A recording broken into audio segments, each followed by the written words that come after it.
Welcome to the Slop Farm. Enjoy the video.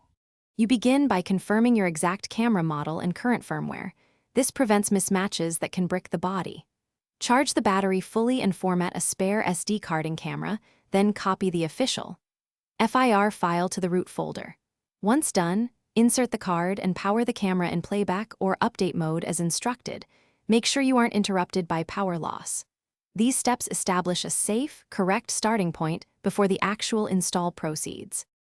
You now run the installer from inside the camera's firmware menu, select the update command, and verify the file name and version listed on screen so you're installing the right package. When you press OK, the camera copies and writes files. The progress indicator may pause, which is normal.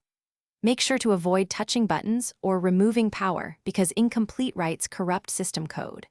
Once the write finishes, follow any prompts to restart or reformat. This ensures the new firmware integrates. You finish by restarting the camera and immediately checking the firmware version in the setup menu to confirm the update applied.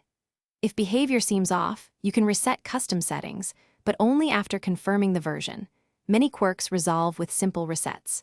If the update failed, try the same official file on a freshly formatted card or try a different card brand. Power interruption or corrupted card files are the most common causes of failure. If problems persist, contact Canon support for guided recovery. Thanks for watching. Consider subscribing if we helped you today.